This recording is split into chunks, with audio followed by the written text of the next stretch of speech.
안녕하십니까. 오늘은 그 다문화주의와 상호문화주의 이론에 대한 소개를 하도록 하겠습니다.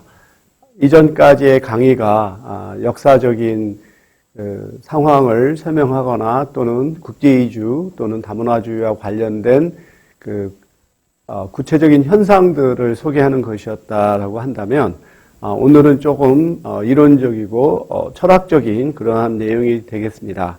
하지만 이러한 다문화주의와 상호문화주의에 대한 이론을 우리가 이해를 해야 이와 관련돼서 유럽이라든가 미주라든가 또는 한국을 포함한 아시아에서 일어나는 이런 다문화주의 현상에 대한 보다 더 체계적인 이해가 가능할 거라고 생각을 합니다.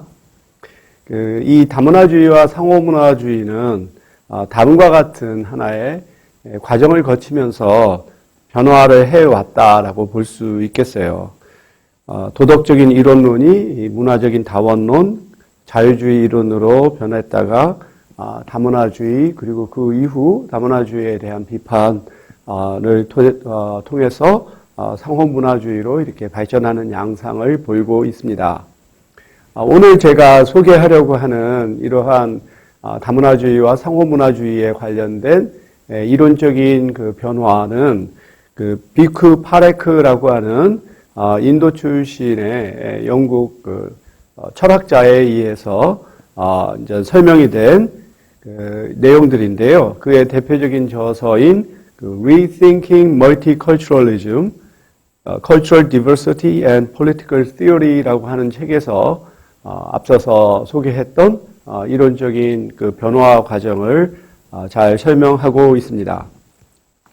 이 비크 파레크는 1935년 인도 아말사드에서 출생을 해서 학부를 봄베이 대학교에서 마치고 영국의 런던 스쿨 오브 이코노믹스에서 석사를 하고 또 다시 봄베이에서 철학 박사를 이제 받았습니다.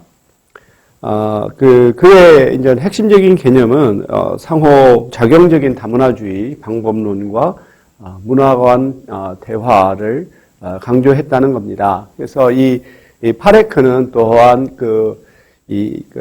마하트마 간디 사상, 비폭력 사상 등에 많은 영향을 받고, 그래서 문화 간의 충돌을 어떤 대화를 통해서 비폭력적인 방법으로 해결하는데 많은 노력을 했습니다.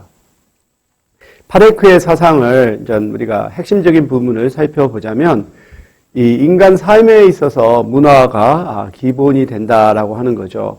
이 문화는 그 문화 공동체 구성원에게 어떠한 정체성을 부여해서 구성원들이 안정된 문화를 갖게 만드는데 크게 중요한 역할을 한다라고 하는 거죠. 왜 우리가 이제 문화를 서로 다른 집단에 있어서의 문화를 우리가 인정하고 존중해야 하느냐라고 하는 것은 그 문화가 바로 그 개인의 정체성이 근간이 되기 때문입니다. 여러분이 한국인이라고 하는 정체성을 갖게 된 것은 한국에서 출생해서 한국 문화에 영향을 받았기 때문이죠. 그래서 내가 누구인가라고 하는 것의 근본이 되는 것은 바로 그가 출생한 문화이기 때문에 그러한 문화를 부정하는 것은 그 개인 자체를 부정하는 것이다 라고 볼 수가 있습니다. 그런데 이 문화라고 하는 것이 한 개인에게 또는 그가 속해 있는 집단에게 아주 중요한 영향을 미치지만 거기에 있는 모든 구성원이 같은 신념을 공유하는 것은 아니라는 거죠. 그리고 문화가 개인을 형성할 수 있지만 개인 역시 문화를 비판할 수 있고 변화할 수 있다라는 겁니다. 그래서 문화라고 하는 것이 마치 고정적이고 불변하고 마치 어떠한 우리가 불가침의 성역으로 여겨서는 안 된다라고 하는 것이죠. 또한 우리가 소수 집단의 문화를 인정하고 존중하지만 모든 문화적인 내용을 우리가 인정하는 것은 아니다라는 거예요.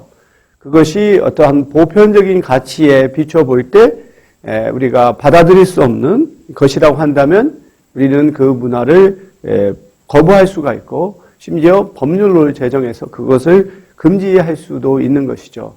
뭐 예를 들어서 이제 이슬람 문화권에서 이제 일어나는 여성 할례라고 하는 관습이라든가 또는 일부 다처제 이러한 그러한 문화는 어떤 인간의 존엄성 그리고 어떤 평등이라고 하는 보편적 가치에 우리가 비춰본다면 그것은 우리가 수용할 수 없기 때문에 반대할 수 있다라는 것이죠.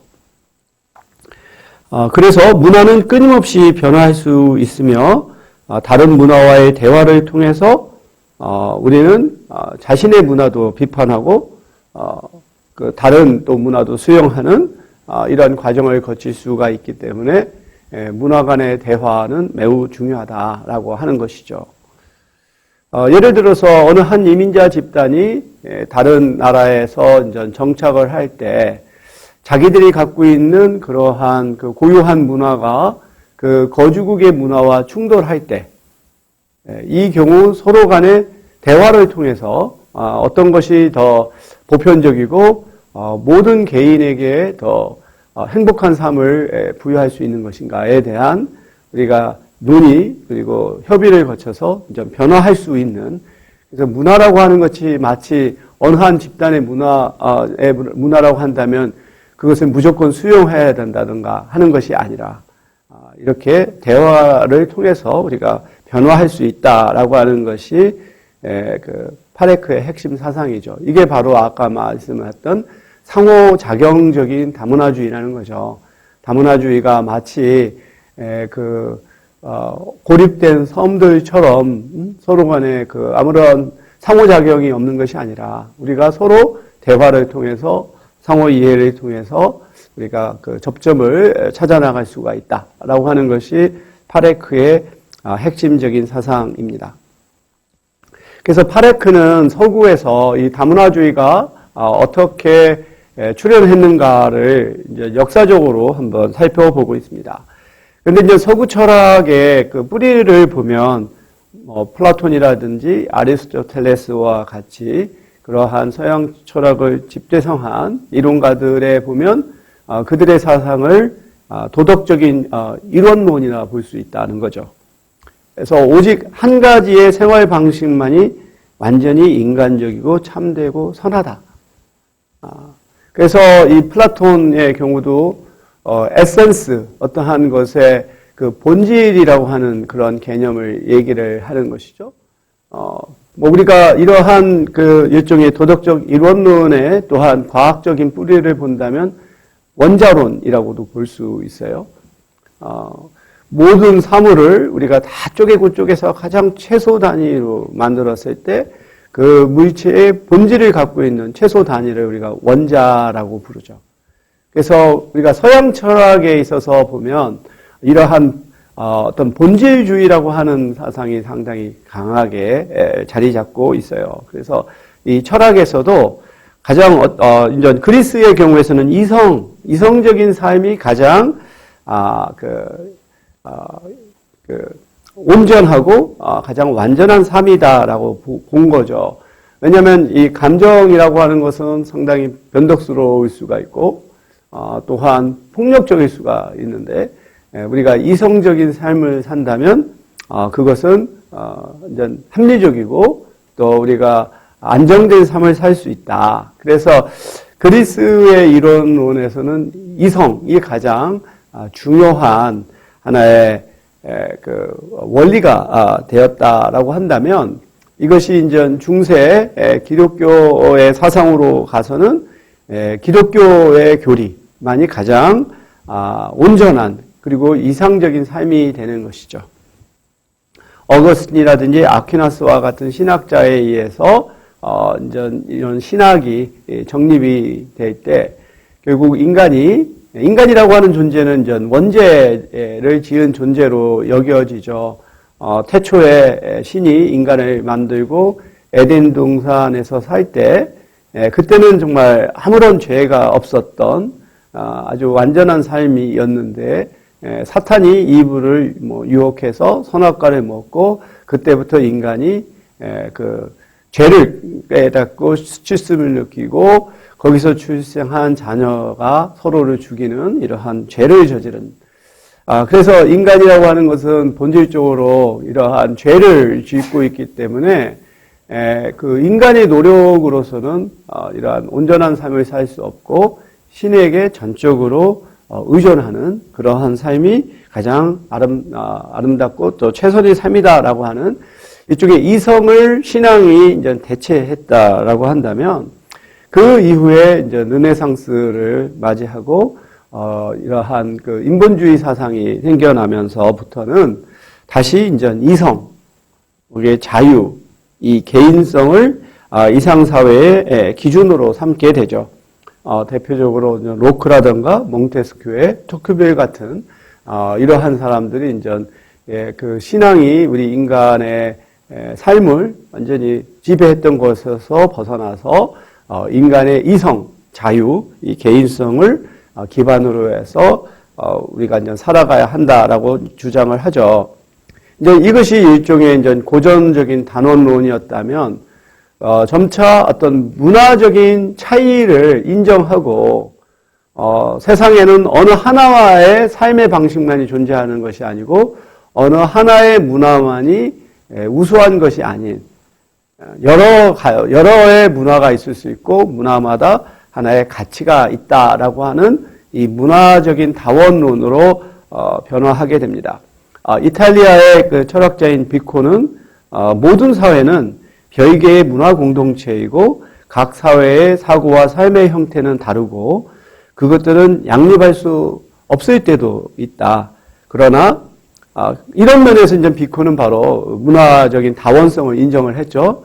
하지만 여전히 이제 비코는 중세적인 사상을 갖고 있었기 때문에 이성과 종교가 가장 또 근본적인 것이라고 보았고 그 중에서도 이제 기독교만이 참된 종교다라고 하는 그러한 생각을 여전히 갖게 되었죠. 그러니까 그 이전에 어떤 종교적인 단일론보다는 좀 더 문화적 다양성을 인정하지만 그럼에도 불구하고 여전히 서구 중심적인 사고를 갖고 있었다라고 볼 수 있어요. 몽테스큐에는 이 문화적 다양성은 널리 퍼진 피할 수 없는 인간 삶의 특징이다.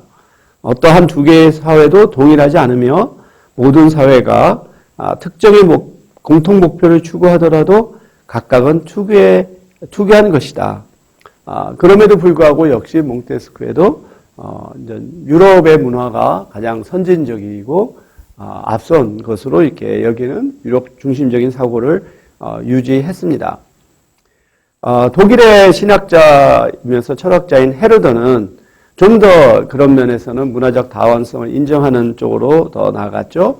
그는 모든 인간은 원문화에 의해서 주주되고 문화는 특정 민족의 경험과 밀접히 연관되고 각각의 문화는 자족적이고 독특하며 자체 원리에 따라 변화한다.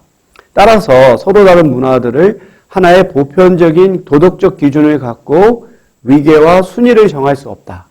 이제 그런 면에서는 비코나 몽테스큐에보다 훨씬 더 진보적인 생각을 가졌다라고 얘기하는 거죠. 그가 이렇게 얘기하는 이유는 모든 문화가 동등한 이유는 동등하게 좋은 것이 때문이 아니라 이러한 문화가 공동체 구성원들에게 의미가 있고 그들에게 가장 적합한 것이기 때문이다라고 하는 것이죠. 그래서 예를 들어 우리가 문화에는 여러 가지의 형태가 있겠는데 대표적인 것이 이제 음식 문화겠죠. 우리 한국을 포함한 이런 아시아권에서는 이제 주식이 이제 쌀이 되는 거죠. 그리고 고기라고 하는 것은 일종의 반찬과 같은 보조적인 거라고 한다면 서구에서는 고기가 이제 또 주식이 될 수 있죠. 그러면은 어떠한 문화가 더 우수한 거냐? 과거에는 어떤 서구의 음식 문화가 훨씬 더 앞선 것으로 더 바람직한 것으로 여겼었죠. 하지만 지금 와서 보면 이러한 육식 중심의 문화가 콜레스테롤을 높이고 여러 가지의 또 성인병을 일으키는 것을 깨닫게 되는 이런 것처럼 그 음식 문화라고 하는 것은 그 지역의 어떤 기후라든지, 지형이라든지, 토질이라든지 여러 가지의 복합적인 것에 의해서 형성된 것이기 때문에 어떠한 음식 문화가 우수하다라고 우리가 말을 할 수 없는 것과 마찬가지입니다.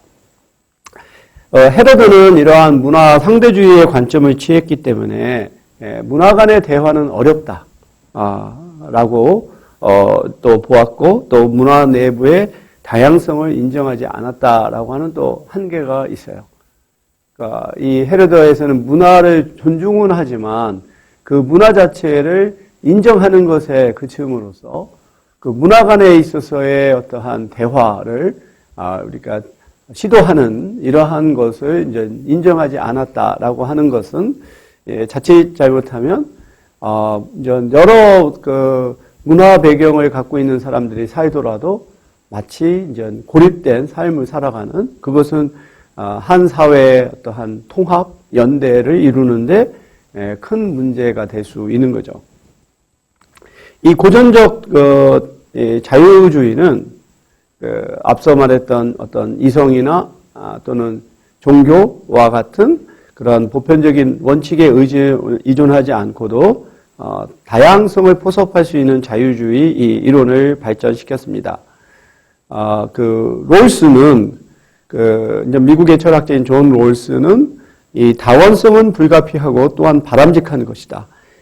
이것이 불가피한 이유는 사람들이 무엇이 좋은 삶인가를 이해하는 방식이 서로 다르기 때문이며, 바람직한 이유는 사람들이 각자가 서로 갖지 못한 다양한 지능과 기회를 갖고 있기 때문이다 라고 얘기를 했어요. 그래서 사람마다 사실 다 다양한 능력이 있고 또 다양한 가치와 생활 방식을 갖고 있죠.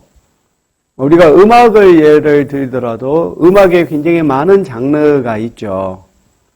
대체로 보면 세대에 따라 좋아하는 음악이 다를 수가 있고, 또한 그 교육 수준이라든가 계급에 따라, 계층에 따라서도 또 그들이 좋아하는 음악이 다를 수 있어요. 어떤 사람은 클래식 같은 그런 고전 음악을 좋아하는 사람이 있는가 하면, 젊은이들은 힙합과 같은 또 새로운 장르의 음악을 좋아할 수 있죠. 이럴 때 어떠한 음악이 더 우수하고 좋으냐라고 우리가 말을 할 수가 없죠. 그것은 그들에게 각자의 방식으로 기쁨을 주기 때문에 우리가 어떠한 음악이 바람직하다라고 말할 수 없을 뿐만 아니라, 이와 같은 음악 장르의 다양성은 우리 사회에 이러한 문화 다양성을 더욱더 풍부하게 만들 수가 있죠. 그래서 실제로 그 문화 자본을 가진 사람들의 특징은 우리가 cultural capital이라고 말을 하죠. 이 문화 자본을 가진 사람들의 한 가지 두드러진 특징은 특정한 어느 하나의 문화에 고정되지 않고 다양한 문화를 자유롭게 향유할 수 있다라고 하는 다양성에 있습니다.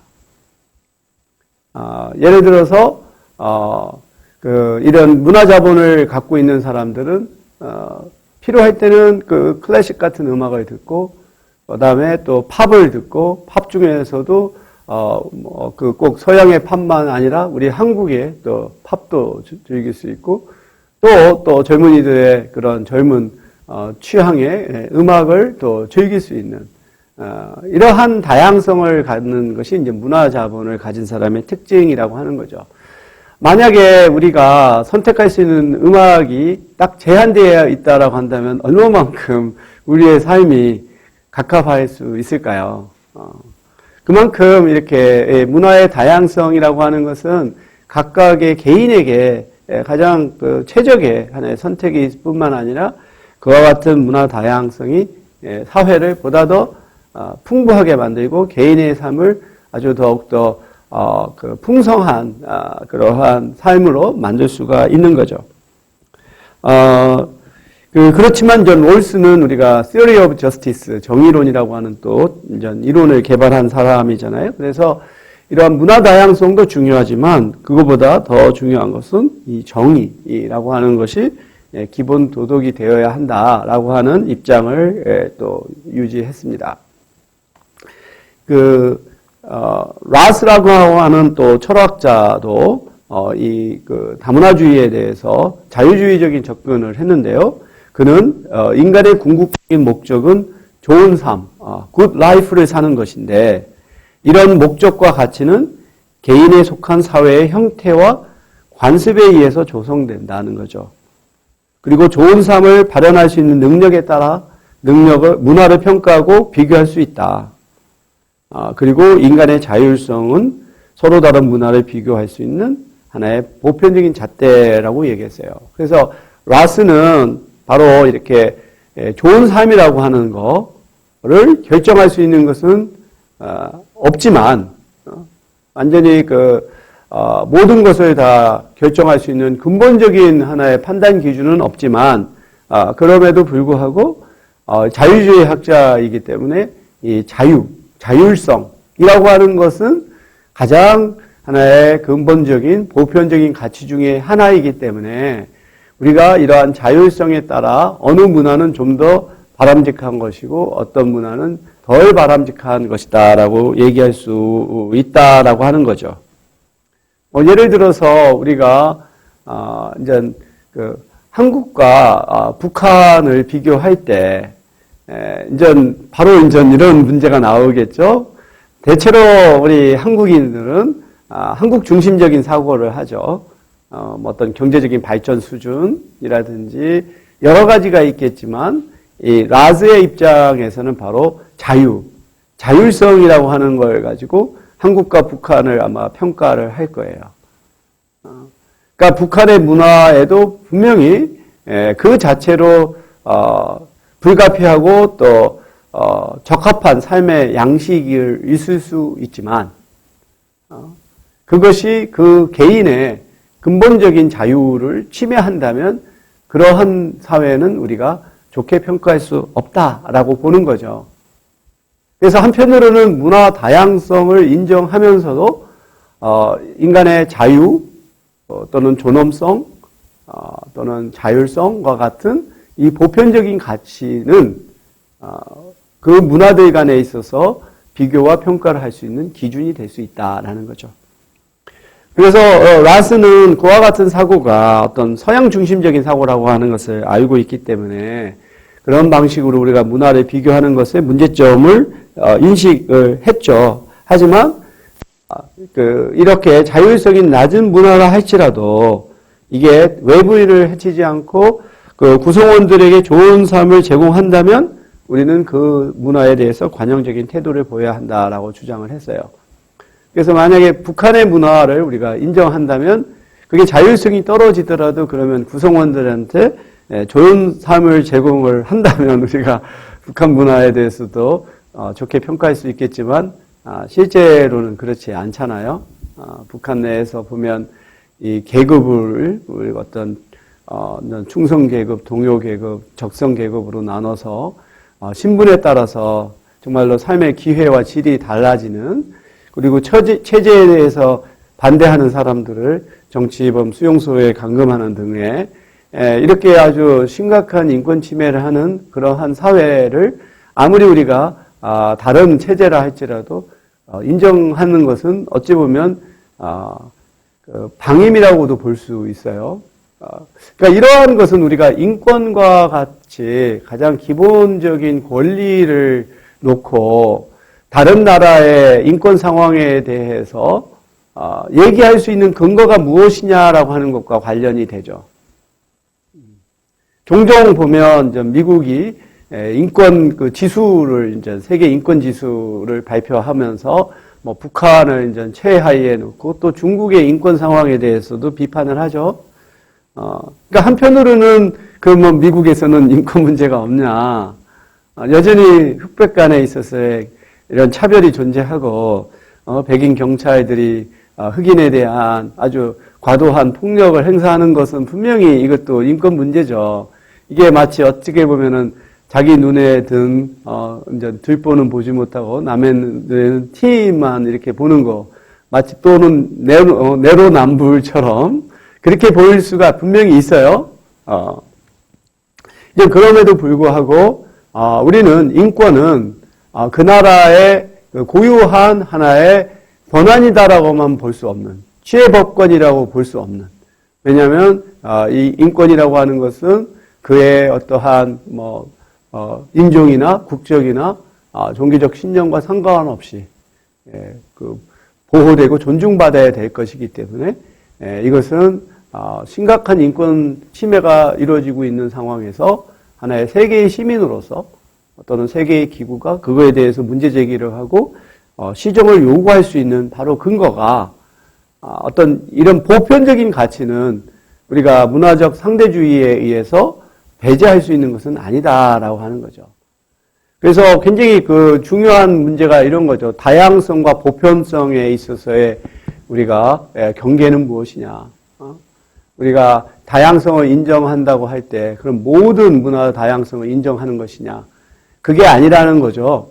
어떠한 인간의 존엄, 평등, 자유와 같은 보편적 가치가 침해되지 않는 한에서는 우리가 문화 다양성을 인정할 수 있지만 그러한 문화의 하나의 고유한 문화적인 관습이 그 문화 집단의 구성원들에게 심각한 침해를 가한다면 우리는 그것은 잘못됐다라고 얘기할 수 있는 거죠. 그래서 우리가 이렇게 도덕적 단원론, 종교적 단원론, 고전적 자유주의의 하나의 사상을 이제 살펴보면서 이쪽에 서양의 다문화주의가 출현하게 된 배경을 이해할 수가 있는 것이 이론론에서 제시한 인간이 같은 본성을 지니고 있다라고 하는 그런 전제에서 시작을 했죠. 이것이 어떤 도덕적인 다원성을 인정하는 수준으로 넘어가게 되고 마지막에는 인간과 문화 간의 관계를 우리가 이제 인식하는 방식으로 발전해 왔다.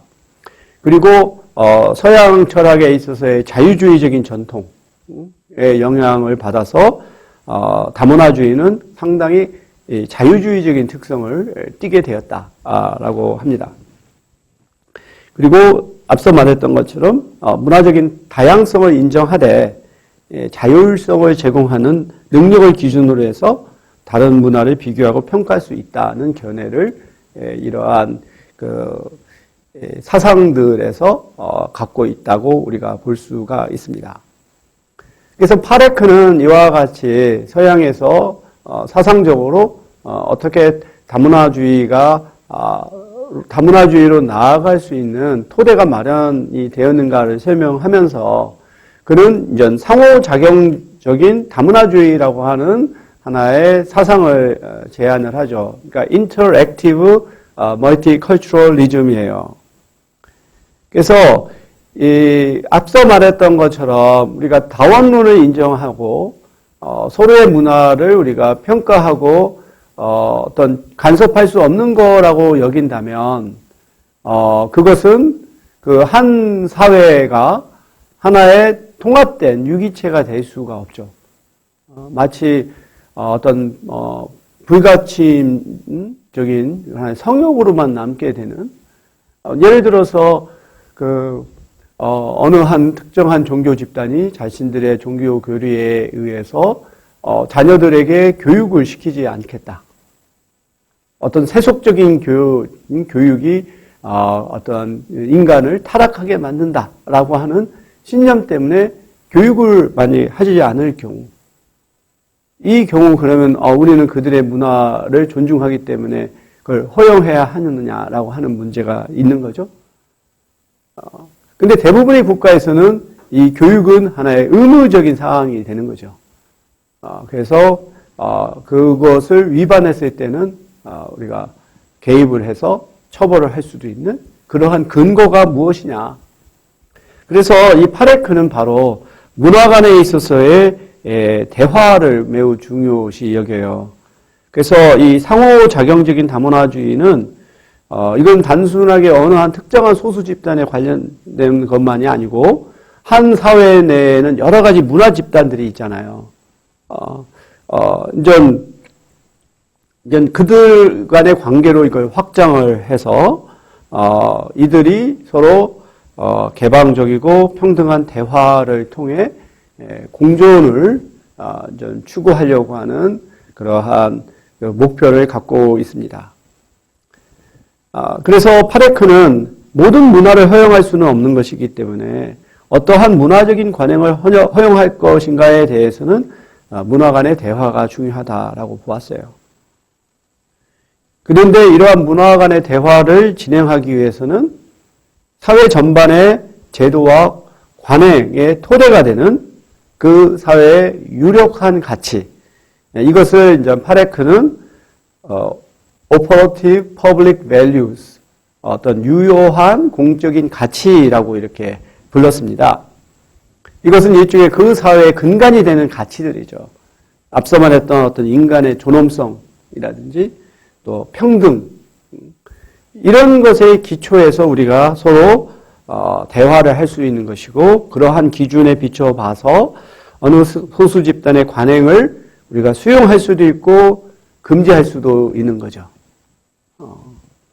예를 들어서 유대인들은 그 코셔라고 하는 그런 어떠한 그러한 동물을 도축할 수 있는 그러한 그 권리 또 자격을 갖춘 그 성직자가 있는 자리에서 그 유대교의 교리에 맞춰서 그 동물을 도축한 그것만을 이제 그들은 섭취를 합니다. 그리고 보면 어미소와 아기소가 함께 있는 이런 것을 금지해요.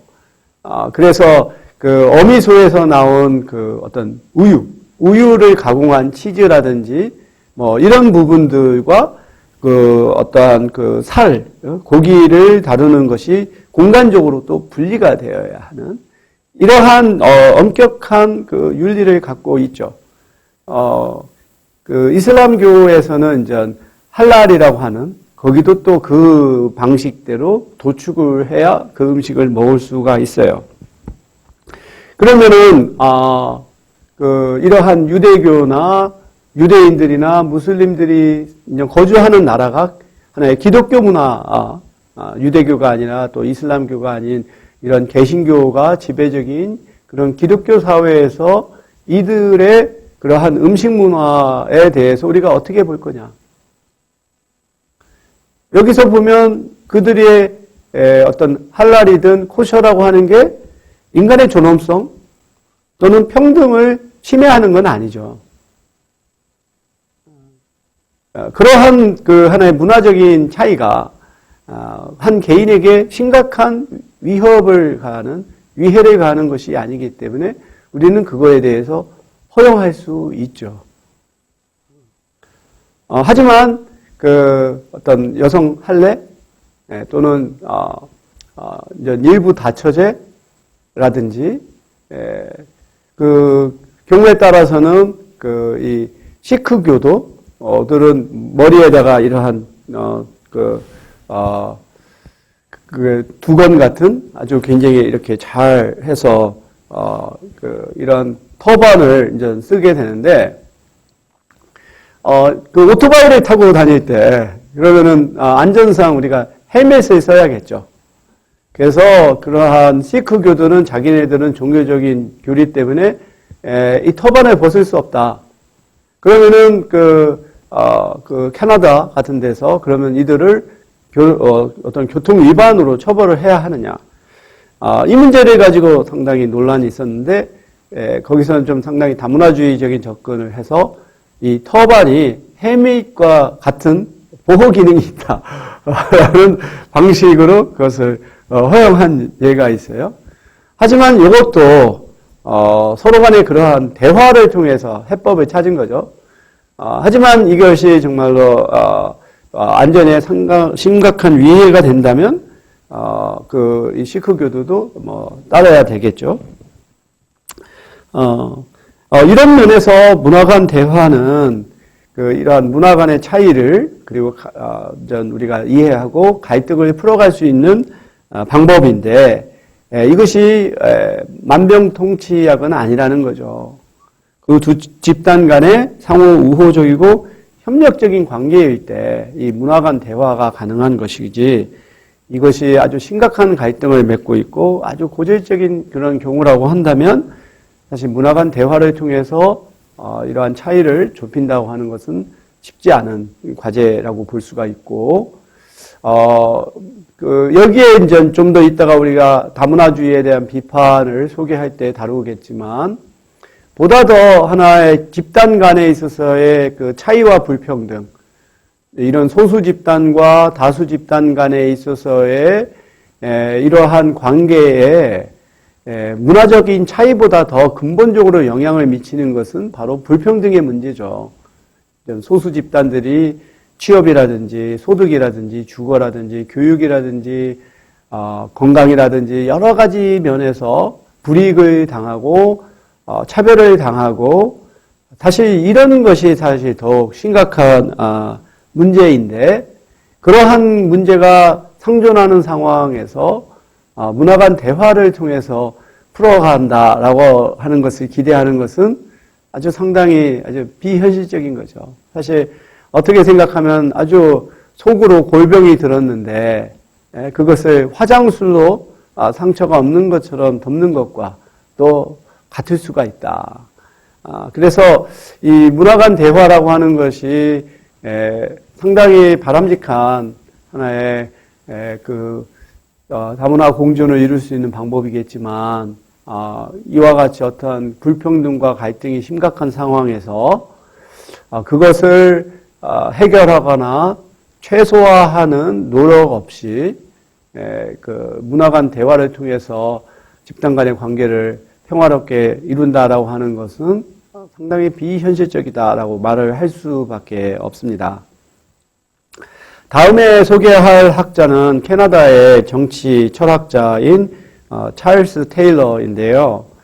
제가 이제 이렇게 이론가들을 소개할 때마다 이제 사진, 그다음에 출생연도의 어떤 학문적인 배경을 이렇게 꼭 소개를 하죠.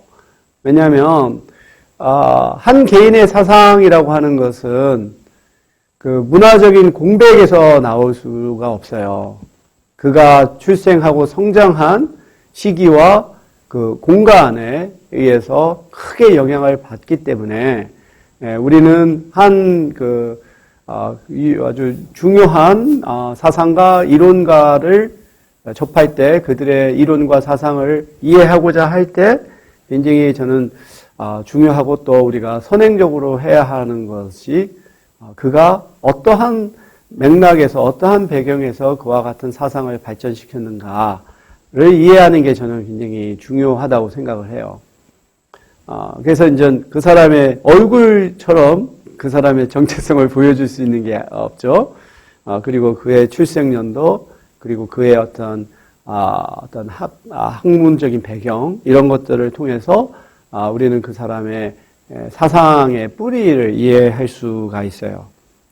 이 찰스 테일러는 이 인정의 정치라고 하는 개념을 통해서 이 다문화주의의 하나의 철학적이고 사상적인 토대를 마련했다라고 우리가 평가를 합니다. 근데 이제 그가 출생한 곳이 바로 캐나다의 몬트리올이죠. 몬트리올은 퀘벡주의 하나의 주도이고 캐나다에서 토론토 다음으로 중요한 하나의 도시이죠. 여기는 바로 이 프랑스계들이 다수를 이루고 있고, 이들이 이제 한때 분리 독립운동을 전개하기까지 했어요. 그래서 캐나다에서의 다문화주의는 다음에 소개도 하겠지만, 결국은 캐나다라고 하는 하나의 나라를 건설을 할 때 영국계와 프랑스가 전쟁을 벌이고, 결국은 영국계가 전쟁에서 승리하면서 타협의 결과로서 하나의 그 캐나다라고 하는 하나의 나라를 영국계와 프랑스계라고 하는 두 가지의 기둥이 이렇게 받치는 그러한 체제에서 시작을 했는데, 시간이 지나면서 퀘벡주의 프랑스계가 계속해서 인구나 영향력 면에서 위축이 되고, 그 2차 세계대전 이후로 전 세계에서 많은 이민자들이 들어오면서 그들이 다 영국계의 그 사회에 편입이 되는 이러한 과정에서 프랑스계의 사람들은 하나의 그러니까 one of those 하나의 소수 집단의 하나로 이렇게 전락할 수 있다라고 하는 위협감을 갖게 됩니다. 그러면서 그들의 하나의 정체성과 정치 체계를 요구하면서 그게 70년대의 분리 독립운동으로 이어지게 되고 결국은 그렇게 됐다라면 아마 캐나다는 두 개의 국가로 아마 나눠져 있을 거예요. 이러한 절대절명의 위기에서 피에로 트루도라고 하는 수상에 의해 하나의 다문화주의라고 하는 것이 캐나다의 하나의 정책적인 이념과 하나의 또 실제 이것의 가치를 실현하는 정부 정책으로 발전하게 되면서 통합을 이루게 되었죠. 바로 이렇게 캐나다의 다문화주의는 자칫 두 개의 나라로 나눠질 수 있었던 상황에서 하나의 국가로 통합하기 위해서 개발이 된 하나의 이념이고 정책이라고 볼 수 있고 바로 이제 이런 몬트리올과 같이 퀘벡주에서 성장한 학자이기 때문에 바로 소수 집단의 하나의 그 문화 정체성을 인정을 하는 그것을 요구하는 하나의 사상을 발전시키게 되었다라는 겁니다. 만약에 찰스 테일러라든지 이런 사람이 그 퀘벡주가 아닌 밴쿠버라든지 또는 그 토론토가 위치하고 있는 그 주가 이름이 뭐더라? 아니 그게 아니라 그 밴쿠버는 브리티시 콜롬비아 주에 있고 토론토가 위치하고 있는 온타리오주, 그죠? 온타리오주 라든지 또는 뭐 그 중서부 지역에서 출생했다면 이런 생각을 안 하겠죠. 그들은 다수 집단이기 때문에 다수 집단의 문화를 당연한 것으로 여기게 되는 사상을 갖게 되는 거죠. 그러니까 인정의 욕구는 인정을 받지 못하는 집단들이 항상 갖게 되고 요구하게 되는 거예요. 그래서 바로 이러한 그의 출생지라든지 교육이 바로 인정의 정치라고 하는 사상을 발전시키게 된 토대라고 볼 수가 있어요. 여기서 테일러는 인정이라고 하는 것에 대해서 중요성을 강조하고 있습니다. 인정이라고 하는 것은 서로 간의 차이를 존중하는 것을 넘어 상대방을 이해하기 위해 시야의 폭을 넓히는 것이며 이러한 대화적 관계를 통해 개인, 집단, 문화의 정체성이 형성된다. 그가 말한 내용을 한번 제가 인용을 해보겠어요. 우리의 정체성은 부분적으로는 다른 사람들의 인정 혹은 인정의 부재 혹은 흔히 오인으로 형성이 된다. 그러므로 만약 주변 사람들과 사회가 어떤 개인이나 집단을 협소한 태도로 모욕적이거나 경멸적으로 바라보게 되면 이들은 실질적인 피해와 실질적인 왜곡으로 고통받을 수 있다. 오인은 단순히 적절한 존중이 없는 상태가 아니다. 그것은 지독한 상처를 주어 주체할 수 없는 자기 혐오를 심어준다. 마땅히 인정은 우리가 사람들에게 보여줘야 할 정중함에 지나지 않는 것이 아니다. 그것은 없어서는 안 될 인간의 욕구이다. 라고 이렇게 인정의 중요성을 얘기를 하는 거죠. 테일러는 이 다문화주의를 이렇게 포괄적인 의미의 다문화주의와 제한적인 의미의 다문화주의로 구분을 해요. 그래서 포괄적인 의미의 다문화주의는 일종의 다문화주의가 지향하는 하나의 목표를 포함하는 내용들이죠. 다양성을 인정하고 통합을 조성하고 평등을 산출 유지해야 한다라고 하는 목표를 갖고 있는 그러한 사상이나 또 정책들을 아울러서 우리가 다문화주의라고 말을 한다면 제한적인 의미의 다문화주의는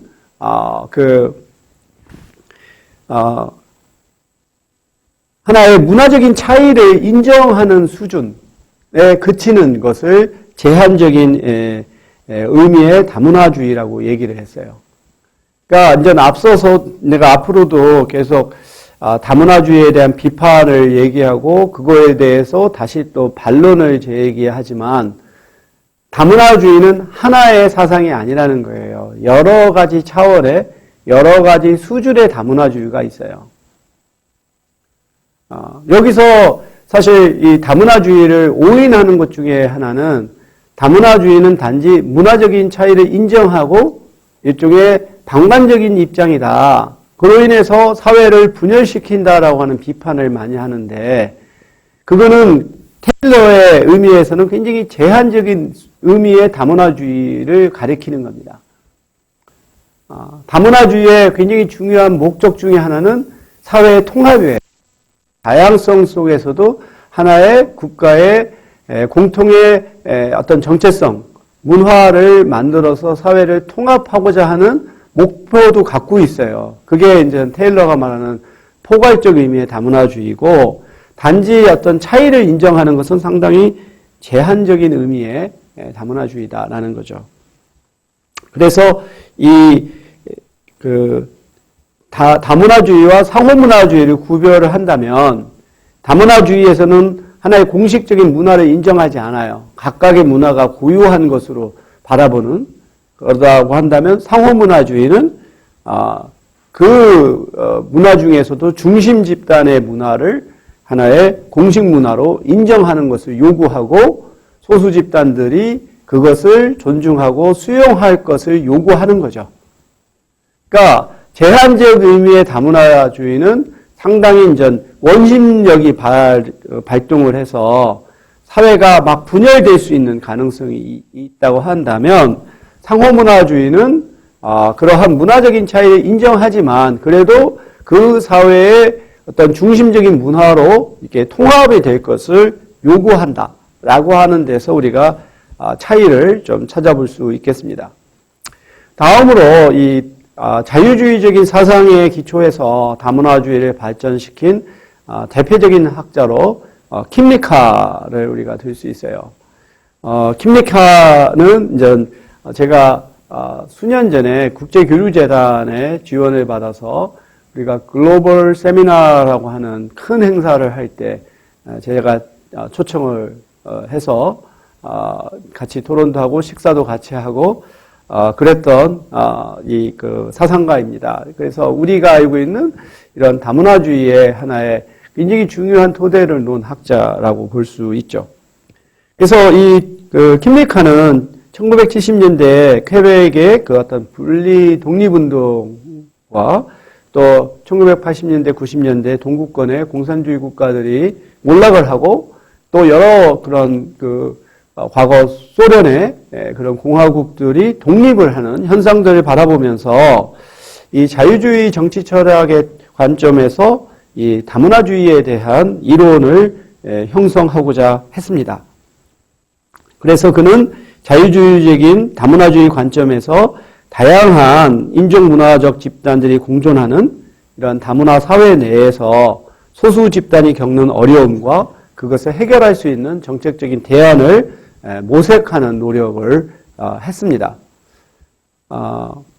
그래서 킴리카가 이러한 사상의 토대로 개발한 개념이 다문화적인 시민권이라는 것이죠. 보통 우리가 시민권 하면 그 나라 국민이 되는 권리를 의미하죠. 근데 국민국가에서는 그 나라의 국민이냐 또는 국민이 아니냐에 따라서 엄청난 차이가 있죠. 그래서 이 국민이라고 하는 것은 그 안에 있는 모든 사람들에게 공평하고 보편적인 하나의 권리를 제공하는 것으로 여겨졌어요. 그래서 과거 그가 어떠한 종교를 믿었던 또는 어떠한 계급이었던 간에 그 나라의 국민이 되면 다 공평하게 보편적인 권리를 갖는다는 이것이 하나의 시민권의 개념이었잖아요.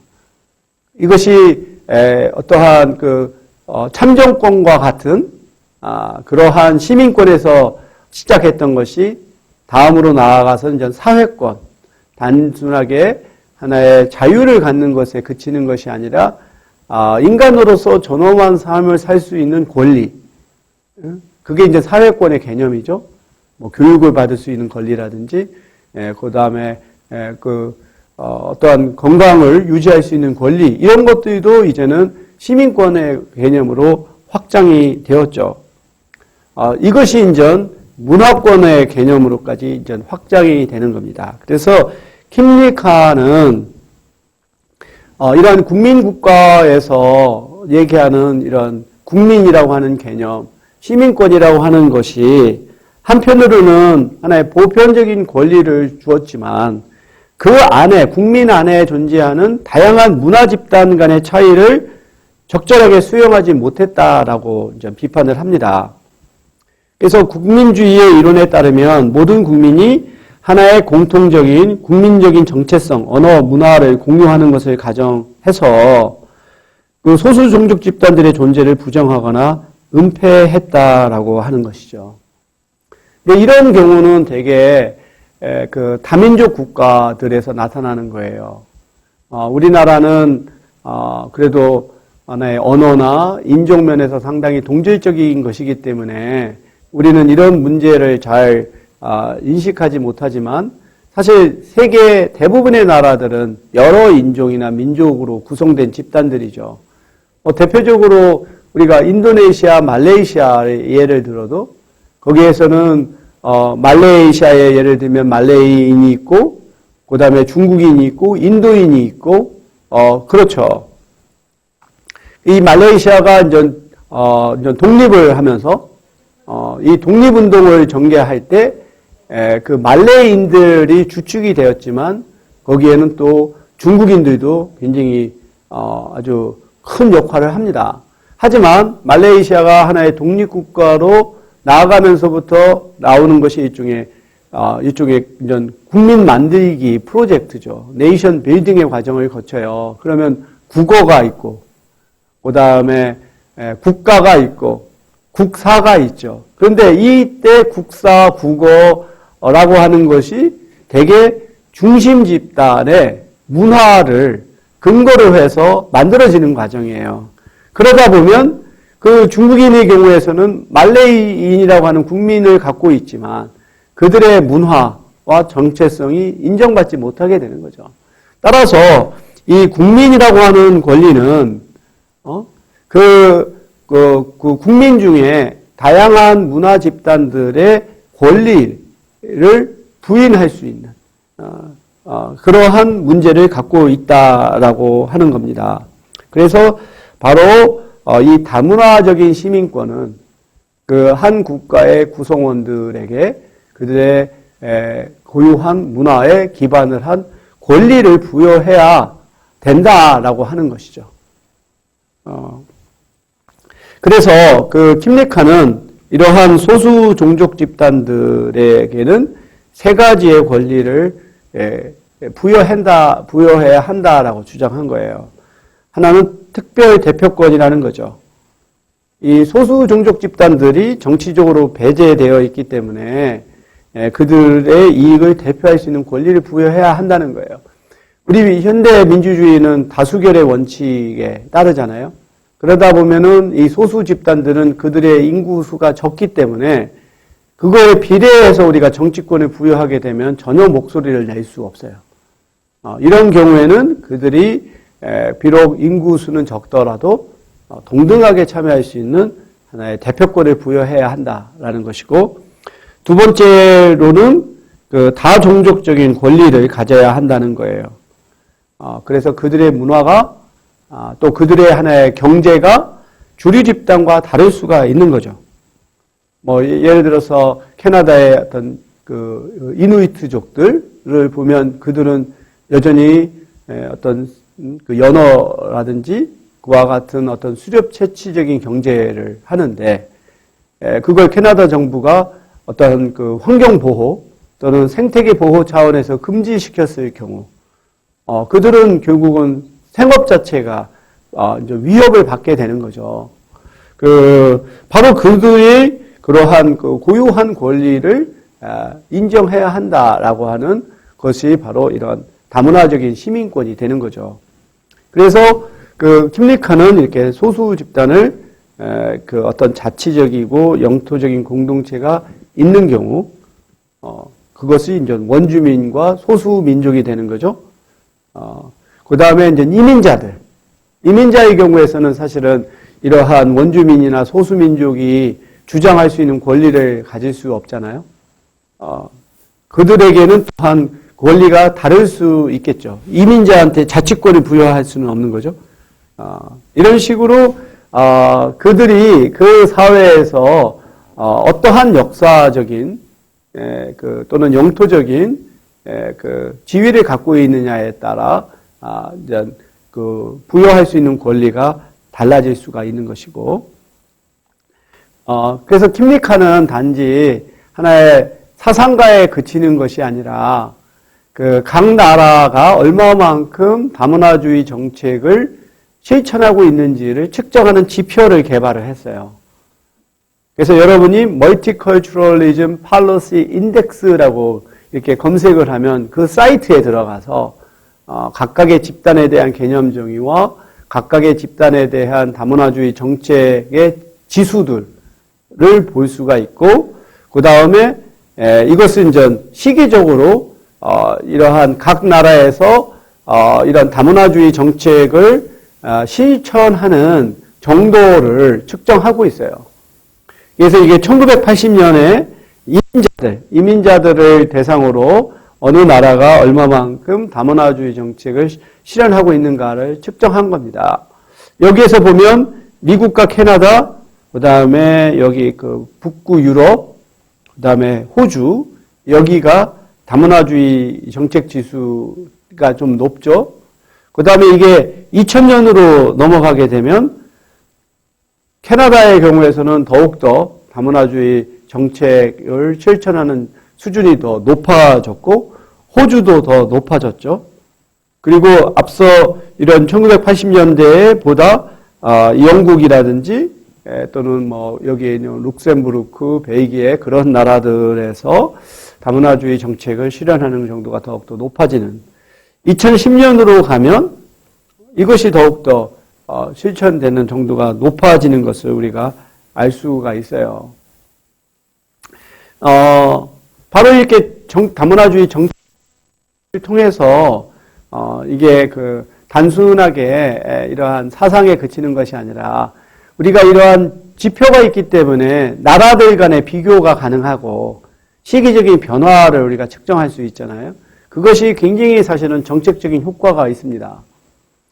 지난 그 금요일하고 토요일에 동아시아의 이민자 통합에 관련된 국제 학술회의가 있었는데, 첫 번째 발표가 바로 이제 이민자 통합 정책 지수를 이제 비교하는 발표가 있었어요.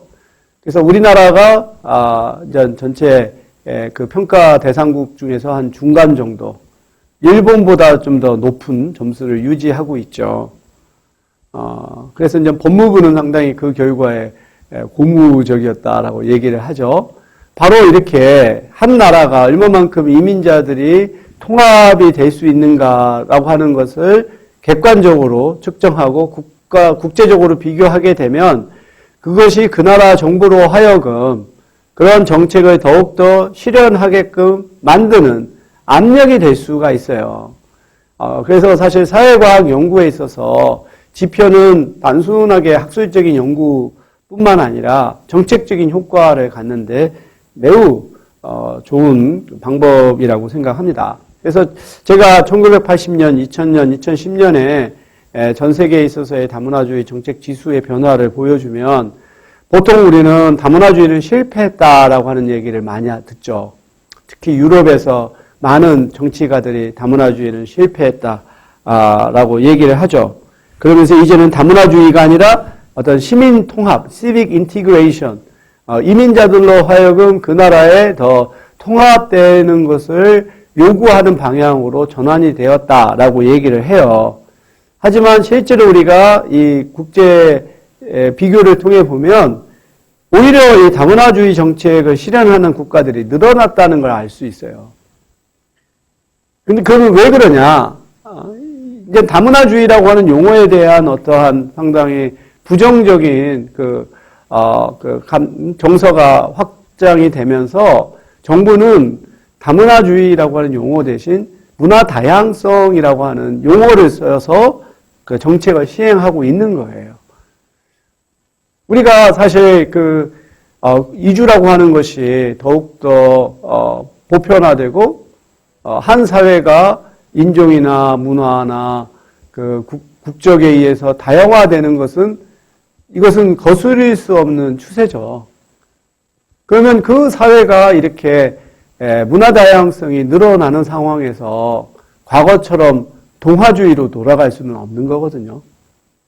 따라서 그거는 불가피하게 이게 문화 다양성이라고 하는 이름으로 하든 다문화주의라고 하는 것이 됐든 상호문화주의라고 하든 간에 문화 간에 있어서의 이해와 공존을 추구하는 프로그램을 전개하지 않을 수밖에 없다라는 겁니다. 따라서 다문화주의를 실패했다라고 하는 비판은 현실과 상당히 동떨어지는 거라고 우리가 말을 할 수 있겠어요.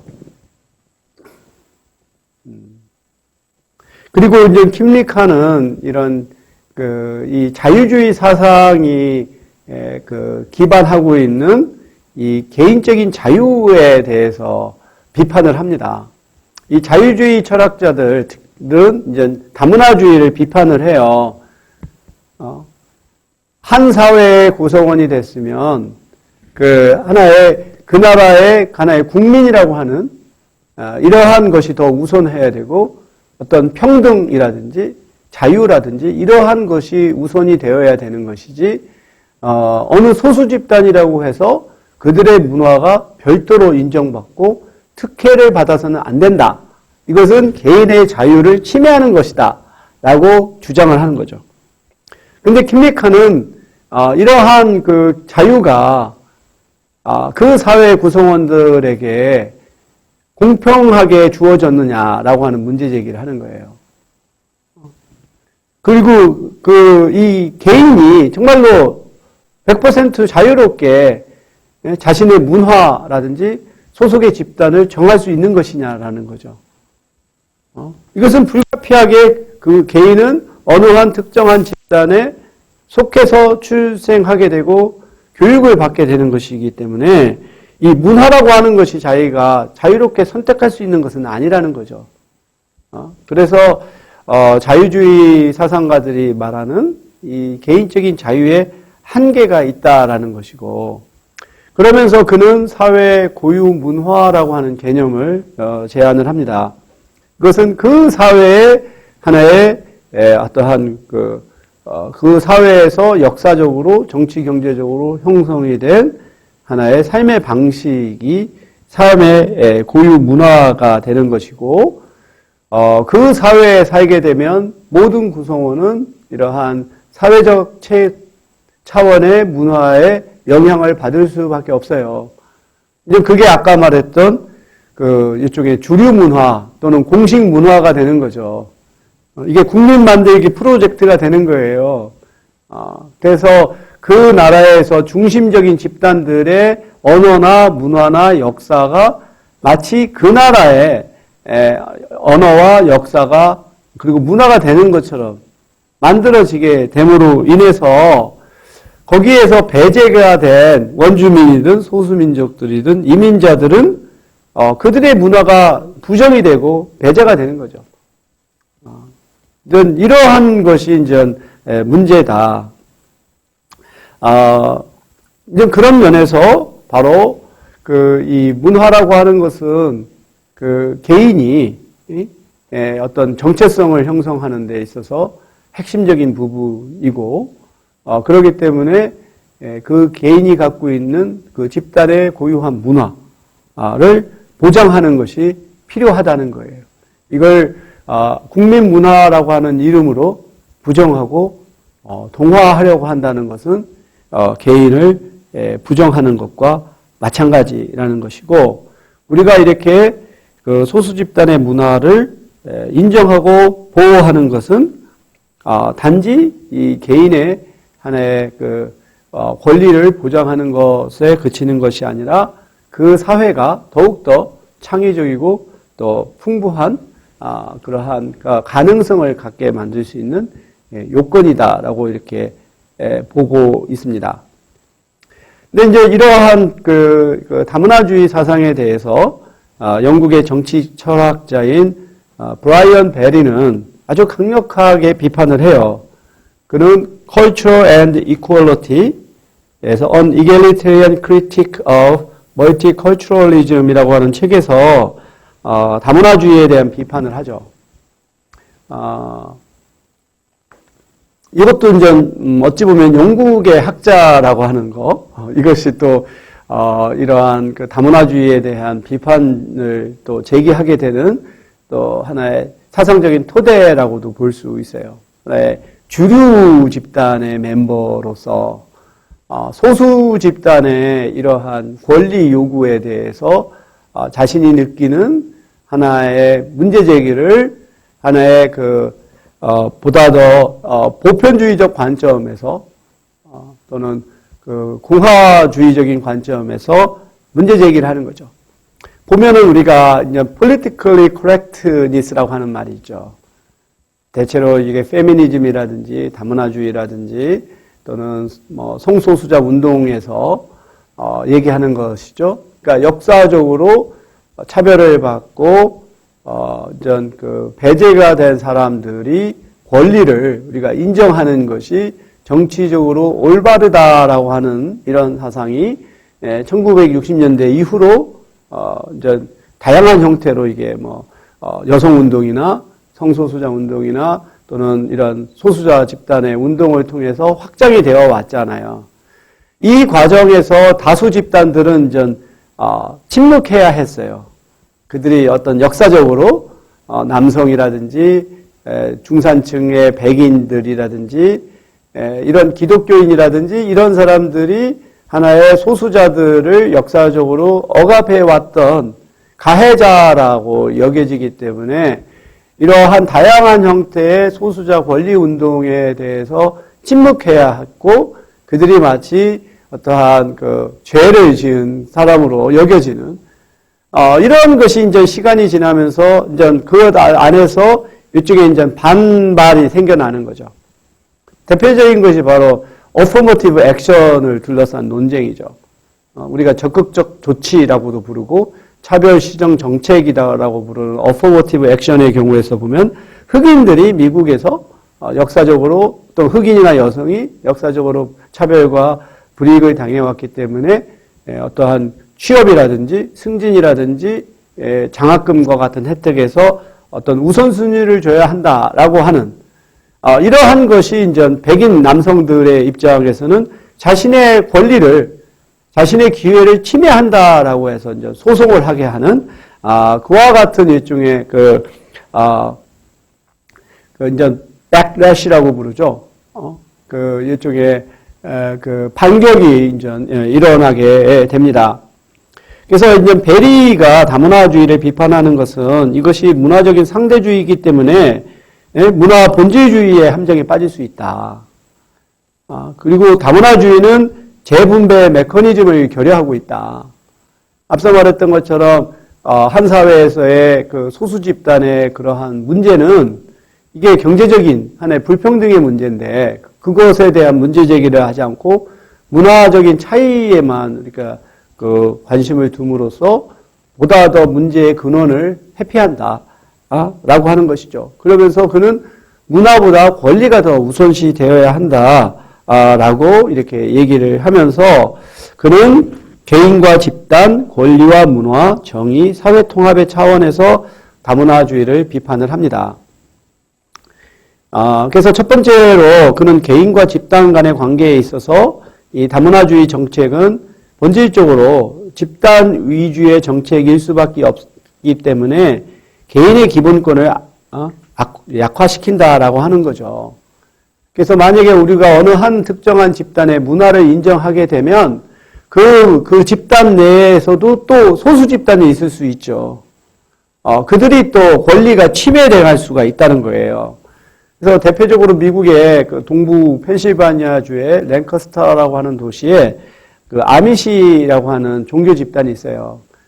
그들은 정말 어떠한 과학기술을 다 부정하고 전통적인 삶의 방식을 살아가는 사람들입니다.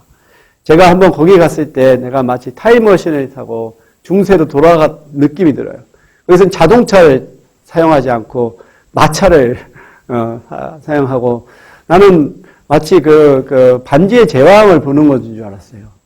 차를 타고 가는데 마차가 오는데 그냥 검은 수염을 이렇게 늘어뜨린 할아버지가 유유자적 이렇게 마차를 몰고 가는 그런 모습을 본 적이 있는데, 여기서는 이제 바로 이런 세속화가 인간을 타락시킨다라고 여기기 때문에 이들을 학교에 보내지 않아요.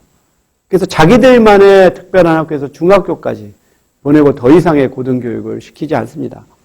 바로 이런 것이 문제가 될 수 있다는 거죠. 왜 그가 사실 종교를 한 것은 자기가 선택한 게 아닌데, 자기가 그런 아미시파의 자녀로 출생했다는 이유로 그러한 삶을 살아가야 된다라고 하는 것은 개인의 권리에 대한 심각한 침해가 되는 거다라는 주장을 하는 거죠. 그리고 그는 이러한 집단 위주의 다문화주의 정책이 집단 간의 문화적인 차이를 영속화하고 국가를 여러 종족적인 민족주의로 분열시킨다라고 이렇게 비판을 했습니다. 그리고 그는 권리와 문화라고 하는 차원에서 권리가 문화에 귀속되어서는 안 된다라는 거죠. 그래서 오히려 이런 이질적인 문화적인 배경을 가진 집단들을 포용할 수 있는 것은 하나의 공평하고 보편적인 가치라는 거예요. 자유와 평등, 인권 이러한 기본적인 것에 기초해야 오히려 다양한 집단들이 그들의 자유를 보호받을 수 있다라는 거죠. 뭐 예를 들어서 우리가 그 스페인에서 어떤 가톨릭이 정말로 지배하고 다른 종교를 인정하지 않고 했던 그러한 상황이 오히려 더 개인의 자유를 심각하게 침해하는 것이고, 이것이 하나의 공화국으로서 발전해서 국민이 됐을 때 하나의 종교와 정치가 분리가 되는 이러한 것이 오히려 그 소수 집단의 권리를 보호하는 것이다라는 주장을 합니다. 그리고 이제 정의의 관점에서 바라보면 앞서 말했던 것처럼 이러한 그 사회에서 어떠한 가장 중요한 하나의 조건은 공평하게 기회가 주어져야 되는 것인데, 그러한 하나의 재분배의 체제에 대한 문제를 해결하지 않고 문화를 인정하는 것에 그치는 것은, 이것은 정말로 마치 화장술에 그친 것이다라고 이제 비판을 하는 것이고, 앞서 말했던 것처럼 결국 이런 다문화주의가 사회를 분열시켜서 통합하기 어렵게 만드는 것이다라는 거죠. 그러면서 베리는 이 공화주의 시민권을 이제 제안해요. 아까 킴리카가 다문화적 시민권을 했다면 이는 공화적인 시민권.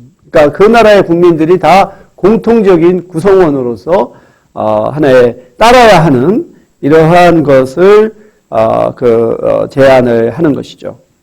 그리고 이러한 공통적인 시민권이 역사적으로 볼 때 오히려 다양한 종교 문화 집단들이 평화롭게 공존할 수 있었던 토대다라고 이렇게 주장을 합니다. 그런데 이제 베리 주장에 대한 비판들을 또 여러 가지를 얘기할 수 있어요. 하지만 이제 여기서 우리가 좀 제가 강조하고자 하는 것은 베리 주장에 대한 비판 중에서 핵심적인 부분을 좀 뽑아서 이제 이쪽에 다문화주의에 대한 변호라고도 볼 수 있는데, 다문화주의가 하나의 다문화주의의 이론이 있는 게 아니라는 거죠. 이것은 유형에 따라서도 여러 가지가 있을 수 있고 수준에 따라서 여러 가지가 있을 수 있다. 첫 번째는 소프트 다문화주의와 하드 다문화주의가 있을 수 있다는 거예요. 그러니까 이제 소프트 다문화주의는 소수 집단의 문화와 정체성을 인정하는, 하지만 어떠한 앞서 말했던 평등을 실현하기 위한 적극적인 정책 같은 것은 실천하지 않는, 단지 문화를 수용하는 수준에서 머무는 것. 반면 하드 다문화주의는 앞서 말했던 소수 종족 집단들의 고유한 권리, 영토나 자치권, 문화권까지 보장하는 수준의 이러한 다문화주의가 있을 수 있다는 거죠. 그래서 대부분의 나라에서 실현하는 다문화주의는 문화 수용성이라고 하는 차원에 그치지 소수 집단의 권리를 적극적으로 보호하는 것은 아니다. 대체로 보면 원주민 집단들의 경우에 국한되는 경우가 많다는 것이고, 그리고 이 다문화주의의 수준에서도 차이가 있다. 앞서 말했던 것처럼 그냥 자유주의적인 다문화주의는 문화적인 관용성 정도를 인정하는, 예를 들어서, 이번 달은 중국 문화의 달, 또 이번 달은 아시아 문화의 달, 이런 식으로 하나의 문화를 이렇게 인정하는 수준의 것이지, 그 밑에 나오는 것처럼 어떤 평등한 지위를 보장하기 위해서 적극적인 조치를 취하지는 않는, 만약에 그것까지 한다면 그걸 우리가 조합적인 다문화주의라고 볼 수가 있고요. 마지막으로는 그들의 고유한 문화권, 자치권까지 인정하는 것은 급진적인 다문화주의다라고 우리가 말을 할 수가 있어요. 캐나다의 경우에서는 이 다문화주의를 이렇게 세 가지의 차원에서 정의를 합니다. 인구학적으로 이게 다양성이 늘어난 거. 두 번째로는 사람들의 어떠한 이념에 있어서 사회문화적인 다양성을 긍정적으로 인식하고 존중하는 이러한 사회적인 이념.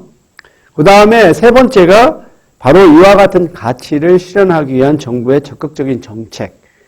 이 세 가지 요소가 다문화주의를 구성하는 요소라고 본다는 거죠. 근데 우리가 보통 다문화주의를 비판할 때, 이게 아까 베리가 말한 것처럼 재분배 시스템에 우리가 관심이 없다. 라든지, 또는 사회가 분열된다. 라고 하는 것은, 다문화주의의 하나의 일면만을 본 것이고, 보다 더, 완전한 수준의 다문화주의는 단지 우리가 문화 다양성을 인정하고 수용하는 수준에 그치는 것이 아니라 소수 집단들에게도 공평한 삶의 기회를 제공하고자 노력하고 차별을 금지하고 하는 적극적인 정책까지도 수반하는 것이다 라고 우리가 다문화주의를 변호할 수 있겠습니다. 상호문화주의와 관련해서는 시간이 부족해서 다음 시간에 다루도록 하겠습니다. 이것으로 오늘 강의를 마치겠습니다.